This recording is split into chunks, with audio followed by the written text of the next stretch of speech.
Di sini saya tidak melakukan settingan apapun ya, saya sampaikan apa adanya. Oke, hari ini setelah kita spray menggunakan Biosaka, kemarin ya kita lakukan, atau lebih tepatnya sekitar 6 hari yang lalu, kita gunakan Biosaka untuk menyepray tanaman cabai yang ada di lahan sini. Hasilnya seperti ini beberapa contoh tanaman yang saya spray menggunakan Biosaka. Kita tidak tampilkan semuanya ya untuk menghemat waktu. Ini ada beberapa yang kita jadikan contoh. Untuk pemupukan ini belum kita lakukan ya, nanti menunggu usia paling 30 hari setelah tanam, karena kemarin kita tanamnya ini di usia dini, baru sekitar usia 18 hari setelah semai sudah saya lakukan proses penanaman. Jadi tetap kita biarkan, kita belum pupuk dulu, baru nanti setelah 30 hari setelah tanam akan kita lakukan pemupukan. Kita lakukan penyeperian menggunakan Biosaka khusus di lahan yang ini, dan hasilnya seperti ini. Sahabat tani bisa lihat sendiri. Nanti kita coba bandingkan dengan beberapa tanaman cabai yang tidak kita spray dengan Biosaka. Ini semua tanaman pengganti karena kemarin sempat dimakan hama dan lain sebagainya karena masih terlalu kecil. Ini pun masih terlalu kecil untuk semaiannya. Sudah kita lakukan penanaman. Ini contoh yang tanaman cabai yang dimakan hama, cuma ini kita biarkan karena masih ada tunas baru ya.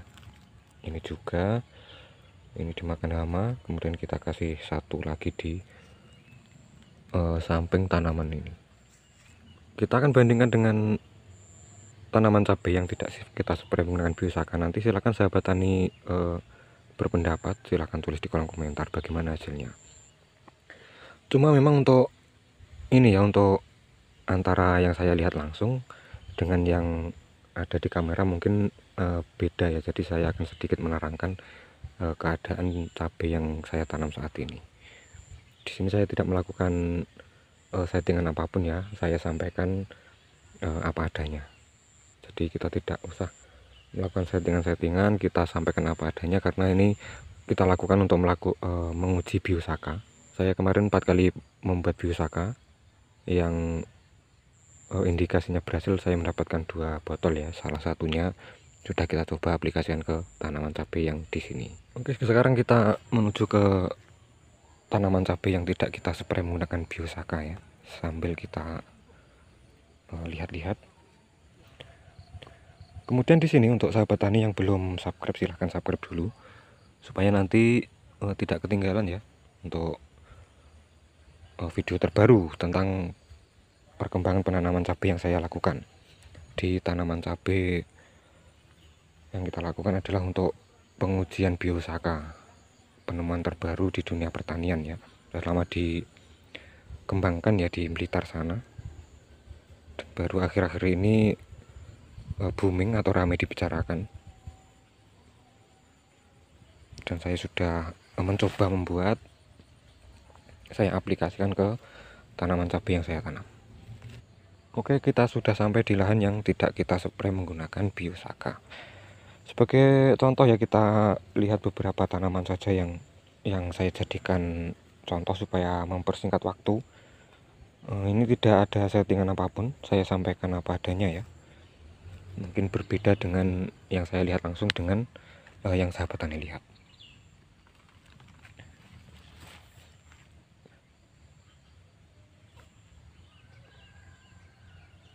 Jadi tanaman yang cabai yang tidak kita spray menggunakan Biosaka, menurut yang saya lihat saat ini ya,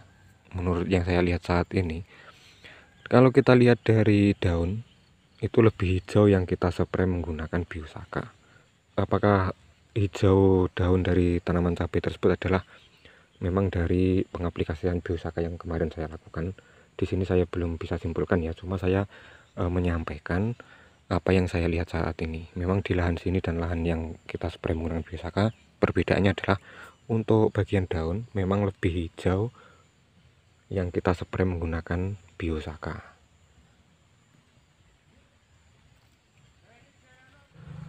Kemudian untuk tingginya pun itu lebih dominan ya, tinggi yang kita spray menggunakan Biosaka. Tapi ya kembali lagi saya belum bisa menyimpulkan bahwa Ini adalah efek dari pengaplikasian Biosaka yang kemarin saya lakukan. Ini karena ini masih proses awal ya, proses awal pengujian dari Biosaka. Jadi untuk sahabat tani, silahkan ini ya berpendapat sendiri, silahkan tulis di kolom komentar.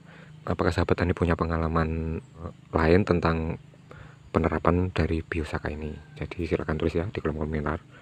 Kita sharing tentang ilmu Biosaka, dosis dan lain sebagainya ya. Kemarin saya gunakan dosis masih ini ya, masih setengah ngawur saya. Jadi untuk pengaplikasian yang nanti akan kita atur untuk dosisnya. Mungkin saya akan gunakan 2 mili per liter nanti ya. Untuk penyempraian selanjutnya akan kita lakukan kurang lebihnya 3 hari lagi, kita aplikasikan Biosaka kembali di lahan yang memang kita peruntukkan untuk menguji Biosaka. Kemudian ada lagi ya sahabat tani, untuk saat ini kendala yang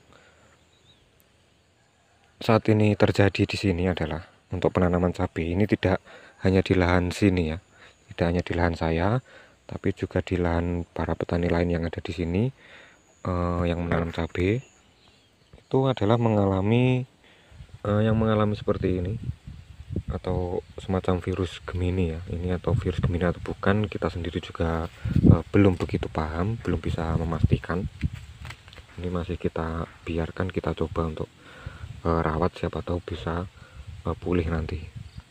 Dan di sebelah sana ya, di lahan sebelah ini sudah panen 2 kali, itu juga rata semuanya terkena semacam virus Gemini, tapi ini apakah virus Gemini atau yang lain kita belum bisa memastikan. Kemudian yang perlu saya sampaikan lagi adalah ini tidak kita settingan ya, tidak ada settingan.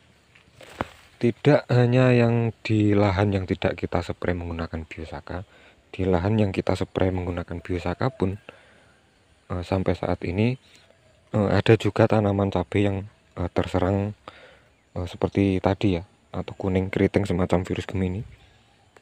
Sahabat tani bisa lihat langsung.